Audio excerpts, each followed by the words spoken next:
that has some great things to say. One more. And then before he start, would you stand up, Miss Lady, what is that?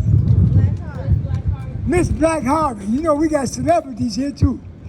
All right, so now this is the last one, and then I'm willing to play anybody one-on-one. What's up, y'all? Man, what the happened to our culture? Somebody please tell me if you know. You see, our culture consists of two roads, both a high and a low.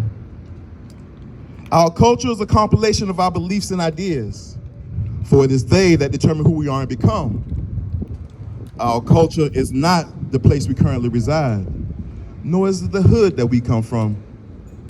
Our original culture was a culture of aristocracy, not that of a slave. That culture was one that was imposed upon us because that's how they want us to behave. You see, they want us to hate ourselves, love them, and sell dope to our mothers. They want us to depend upon the system, exploit our sisters, and murder our forgotten brothers.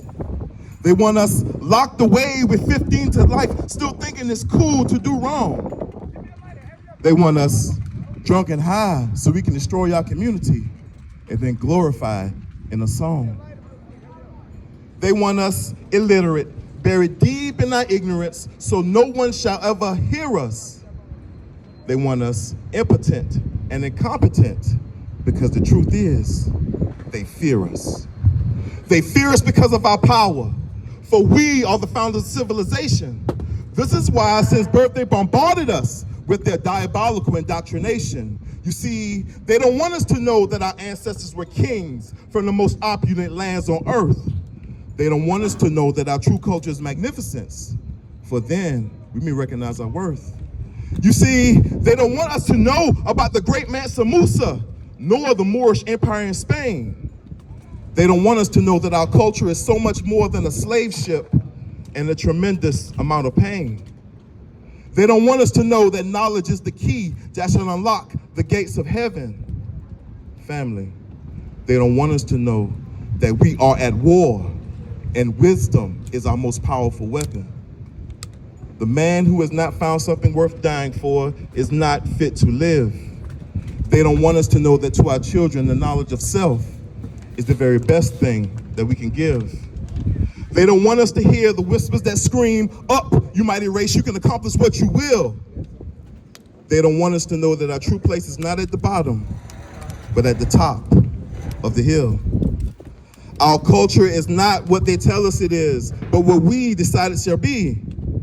So the question I have for you, family, is, would you rather be a slave or free?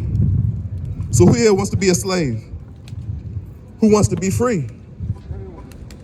Awesome. How many of you have a dream? You see, your dream shall free you from your present sorrows by giving you the destination and the promise of a greater tomorrow. Imagine you were going on a trip and you didn't know where you were going, or didn't have a map to get there. Would you get very far? Nah, right? You'd be lost. This is how it is to live without a dream. Those without a dream are lost. Now there's three things about a dream I want to tell you. Not everybody's going to understand your dream, but that's okay, because God gave you that dream for you to change the world, and it's not meant for everybody to understand.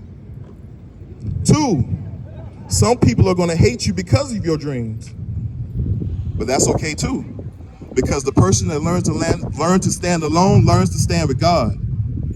3, you never know how long it's going to take for your dream to come true, so you must never give up. How many of you guys know about a guy named Joseph? You see, Joseph had a dream which he told to his brothers, who hated because he was given an ornate coat of many colors. So when he told them all his dreams, the hate grew in their soul, and they conspired to murder Joseph and throw his body in a hole. His brother Judah said, let's turn a prophet instead of putting him to the sword. It's amazing, even in their wickedness, they were working for the Lord. They covered their evil with lies until their father these lies they gave. When Jacob heard them, he tore his clothes and cried, I will mourn him to the grave. But the Lord walked with the dreamer. So despite his brother's plans, favor was gained in his master's sight because God prospered his hands. And when the Egyptian made Joseph his overseer, the Lord became his shield. And for the sake of Israel's son, God blessed the entirety of his house and field. But then one fateful day, Joseph's master wife lied. She said the Hebrew tried to lay with me. When I cried out, he ran outside. When the wife told Joseph's master and he saw what she implied, Joseph was thrown into prison for the lie of the woman's pride. But the Lord walked with the dreamer, so when she tripped, he didn't fall in his face. The keeper of the prison showed Joseph favor and told him to run the place. Now, I don't know, but to me, it seems like God was making it a priority to have Joseph thoroughly acquainted and familiar with authority because Joseph was a dreamer, and dreamers often lead. For indeed, faith we need to proceed and guaranteed. Now, Joseph was respected and was a man of high esteem. So Pharaoh's butler and his baker told the dreamer about their dream. When he heard Joseph's interpretation, the butler smiled with appreciation, but the baker's information inspired only lamentation. You see, one was going free, while the other was going to die. It was the same story from different sides. I bet both of them mothers cried. Remember me, Joseph told the butler. I'm sure the butler told him he got him, but never mind what the butler said. When he got out, the butler forgot him.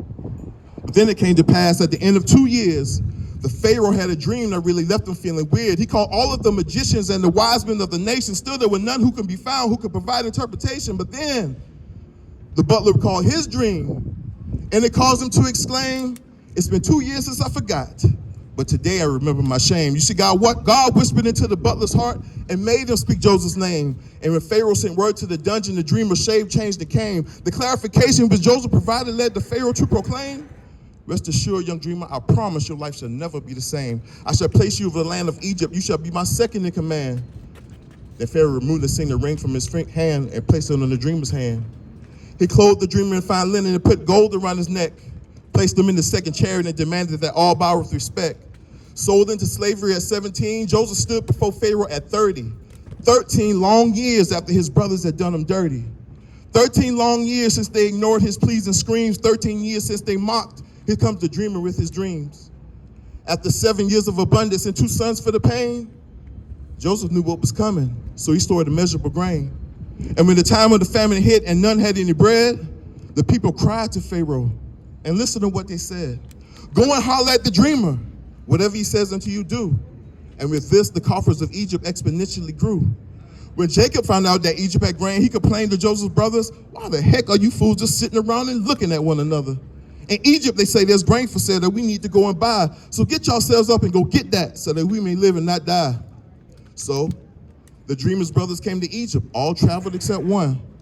For Jacob never quite believed the lie that he told about his son.